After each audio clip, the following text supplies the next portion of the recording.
السلام علیکم ورحمۃ اللہ وبرکاتہ۔ بسم اللہ الرحمن الرحیم۔ دوستو، ڈاکٹر عبد الرحمن سومی حفظہ اللہ بیان کرتے ہیں کہ میں سوڈان میں کام کے سلسلے میں مصروف تھا کہ پتہ چلا کہ ایک اللہ کی طرف دعوت دینے والے 40 سال قبل جبال النوبہ علاقے میں آئے تھے۔ یہ علاقہ بت پرستی میں مشہور تھا اور ہر ایک بستی میں جادوگر پھیلے ہوئے تھے۔ وہ داعی اسلام کی کھول کر وضاحت کیا کرتا، جس پر جادوگروں نے اکٹھے ہو کر لوگوں کو اکسایا اور وہ مل کر شیخ کے پاس چلے گئے اور یوں گویا ہوئے: ہم بڑی قحط سالی میں ہیں، اگر تیرا رب ہی صحیح سچا رب ہے تو دعا کرو کہ وہ بارش برسائے۔ شیخ بلا تردد کہنے لگے: آج کون سا دن ہے؟ وہ بولے: پیر کا دن۔ شیخ نے کہا: میں بدھ والے دن دعا کروں گا۔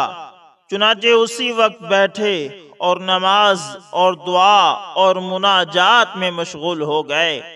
کسی بھی رات 1 گھنٹے سے زیادہ نہیں سوئے۔ بدھ والے دن لوگوں کو جمع کیا اور دعا شروع کر دی۔ مجھے پہلے مسلمان بتاتے ہیں کہ بارش اتنی وافر مقدار میں اتری کہ علاقے بھر میں کبھی نہیں دیکھی گئی تھی۔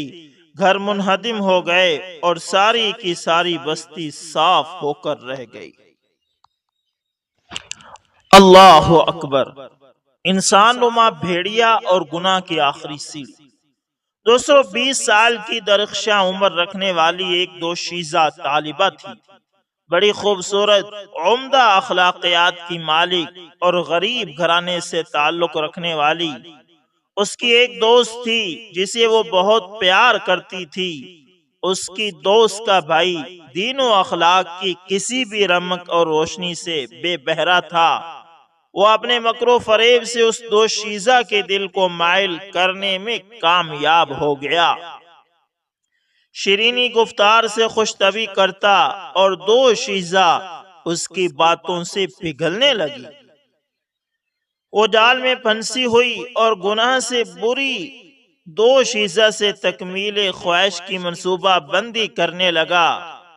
پوری پلاننگ، ورغلانے اور جھوٹے عہد و پیمان کے بعد درندے کو موقع مل گیا کہ اپنے شکار پر جھپٹ پڑے اور اس سے وہ عزت گراں چھین لے کہ زندگی میں کوئی بھی نوجوان لڑکی جس کی مالک ہوتی ہے۔ بدکاری سے حاملہ ہونے کے بعد لڑکیاں اپنے مستقبل بلکہ اپنے دین کے چلے جانے کا خطرہ محسوس کرنے لگی۔ وہ اس انسان نما بھیڑیے کو فون کرتی تاکہ شادی کا جو وعدہ اس نے کیا تھا اسے جلد پورا کرے، لیکن وہ رائے فرار اختیار کرنے لگا۔ حمل کے عوارض ظاہر ہونے لگے۔ اس نے محسوس کیا کہ زمین وسیع ہونے کے باوجود تنگ ہو گئی ہے۔ اس کی زندگی اجیرن بن گئی۔ وہ اس مصیبت میں آخر کرے تو کیا کرے؟ چنانچہ وہ ہر جگہ اس کا تعاقب کرنے لگی، حتیٰ کہ اس کے ساتھ بات کرنے اور شادی کرنے کا مطالبہ کرنے میں وہ کامیاب ہو گئی۔ نوجوان نے ایسی سوچ سوچی جو ابلیس کے دل میں بھی نہیں آ سکتی تھی۔ تجھے کیا معلوم وہ سوچ کیا تھی؟ اس نے لڑکی سے کہا: میں تمہارے ساتھ شادی کرنے کو تیار ہوں، لیکن شرط یہ ہے کہ تم کل 4 بجے فلاں جگہ میرے فلیٹ میں آ جاؤ، وہاں میری والدہ سے ملو۔ اگر والدہ نے تجھے دیکھنے کے بعد شادی کے لیے ہاں کر دی تو میں ایسا کر لوں گا۔ اسی وقت اس درندے نے، جو درندہ انسان نما بھیڑیوں کے اس نے ایک گروپ سے اپنی سکیم تیار کروائی کہ وہ مقررہ وقت کے مطابق اس کی فلیٹ میں چلے جائیں۔ یعنی اس نے اپنے دوستوں سے کہا کہ تم لوگ میرے فلیٹ میں آ جانا اور لڑکی سے گینگ ریپ کریں۔ پھر وہ جائے گا اور کہے گا کہ میں ایسی لڑکی سے قطعاً نکاح نہیں کر سکتا جس کے ساتھ ایسا کیا گیا ہو۔ لڑکی مقررہ وقت پر اس فلیٹ میں جانے پر آمادہ ہو گئی۔ اس کا خیال تھا کہ اللہ تعالیٰ نے اس لڑکے کو ہدایت دے دی ہے اور اب اس کی عزت بھی محفوظ رہے گی، لیکن اسے معلوم نہیں تھا کہ اصل راز کیا ہے، اصل سکیم کیا چل رہی ہے۔ اگلے دن جب لڑکی اس کی والدہ سے ملنے کے لیے تیاری کرنے لگی تو اچانک اس کے بھائی کے پیٹ میں درد شروع ہو گیا۔ اب وہ دو رائے پر کھڑی تھی، فلیٹ میں جائے یا بھائی کو ہسپتال لے جائے۔ جو تھا بھی تنہا، فوراً اس سے یہی ہو سکا کہ اپنی دوست کو فون کیا، یعنی اس بھیڑیے کی بہن کو، اور کہا میرا آپ کی والدہ سے ملاقات کا وقت طے ہوا تھا، لیکن میرا بھائی سخت بیمار ہو گیا ہے جسے میں ہسپتال لے کر جا رہی ہوں۔ عذرائے کرم تم فلاں فلیٹ میں جاؤ اور اپنی والدہ کو آگاہ کرو کہ میں 1 گھنٹے تک پہنچ جاؤں گی۔ اس کی دوست مان گئی اور اسے کچھ خبر نہ تھی کہ اس کا بھائی اس لڑکی کے حوالے سے کیا پلاننگ کر چکا تھا۔ اس بھیڑیے کی بہن اس خیال سے کہ اس کی والدہ وہاں منتظر ہے، فلیٹ کی طرف چل پڑی۔ اسے کچھ معلوم نہ تھا کیونکہ والدہ اس وقت گھر سے باہر تھی۔ قصہ مختصر، جو ہی وہ فلیٹ میں داخل ہوئی، بھیڑیے اس پر ٹوٹ پڑے اور اس کی عزت رون ڈالی اور اس کا وہ جوہر گراں مایا چھین لیا جس کی کوئی بھی دوشیزہ مالک ہوتی ہے۔ وہ بے جان جسم تھا جو وہاں پھینک دیا گیا۔ تھوڑی دیر کے بعد وہ بھیڑیا نما اس کا بھائی آیا تاکہ اس لڑکی کا حشر دیکھ سکے، کیونکہ اس مشاہدے کے بعد وہ اس کے ساتھ شادی سے انکار کر سکتا تھا، لیکن ایک بہت بڑا حادثہ اس کا منتظر تھا۔ وہ بھیڑیوں کے گروپ کے پاس گیا اور ان سے پوچھتا ہے تم نے کیا کیا؟ وہ بولے ہم نے تمہارا مطلوبہ ہدف پورا کر دیا، بلکہ کچھ زیادہ بھی، اور وہ وہاں بسمل کی طرح تڑپ رہی ہے۔ وہ اندر گیا اور لڑکی کو دیکھا، وہ تو اس کی بہن تھی، بری حالت میں پڑی تھی۔ وہ ایک لفظ بھی نہ کہہ سکا، خاموش باہر نکلا۔ ساتھی بار کر رہے تھے اور وہ کسی کا جواب نہ دے رہا تھا، حتیٰ کہ گاڑی تک آ گیا۔ دروازہ کھولا، گاڑی میں بیٹھا، ریوالور پکڑا اور اس کا رخ اپنے سینے کی طرف کر لیا اور چشم زدن میں خودکشی کر لی۔ برا مکر کرنے والوں کو ہی گھیرتا ہے۔ میں یہ قصہ ہر اس نوجوان کو گفٹ کرتا ہوں جو کسی بھی دوشیزہ سے ناجائز تعلقات استوار کرنا چاہتا ہے۔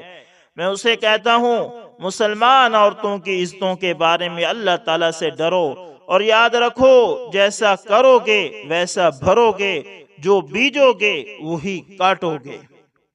اللہ اکبر۔ دعا کا دامن مت چھوڑو، وہ شفا کے انتہائی قریب ہے۔ دوستو، اس کے کان میں شدید درد تھا۔ وہ ہسپتال چلی گئی۔ معائنے کے بعد ڈاکٹر نے مشورہ دیا کہ آپریشن کیا جائے گا۔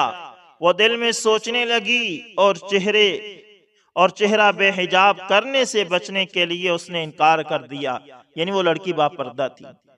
تب ڈاکٹر کو ایک عورت یاد آ گئی جس نے ایسے ہی انکار کیا تھا اور ساتھ ہی مسکرا پڑا اور بولا اگر تم آپریشن نہیں چاہتی تو اس بڑھیا کی طرح ہو جاؤ گی جو میرے پاس آئی تھی، اور اتفاق سے اس کا علاج بھی آپریشن ہی تھا۔ لیکن یہ سن کر وہ رو پڑی اور کہنے لگی ڈاکٹر صاحب واللہ میں غیر محرم کے آگے بے حجاب نہیں ہو سکتی۔ میں نے واضح کیا کہ آپ کا علاج اس کے علاوہ ممکن نہیں ہے، آپ کی کیفیت کا تقاضا یہی ہے، لیکن وہ مسلسل انکار پر اصرار کرتی رہی۔ بالآخر میں نے اسے مزید وقت دے دیا کہ شاید وہ کچھ سوچ کر آپریشن کے لیے تیار ہو جائے۔ جب دوسرا وقت آیا اور وہ آئی تو میں نے محسوس کیا کہ وہ اپنے رب سے سرگوشی کر رہی ہے اور دعا مانگ رہی ہے۔ جب میں کرسی پر بیٹھا اور معائنہ کیا تو جس حقیقت حال نے مجھے حیران کر دیا اور میرے ایمان میں اضافہ کر دیا وہ یہ کہ کان بالکل 100% ٹھیک تھا۔ میں نے حیرانگی سے پوچھا ماجرا کیا ہے؟ وہ کہنے لگی جب سے میں آپ کے پاس سے گئی تھی لگاتار شفا کے لیے اللہ تعالی سے دعا کرتی رہی، کیونکہ میں غیر محرم کے سامنے منہ کھول کر آنے پر موت کو ترجیح دیتی ہوں۔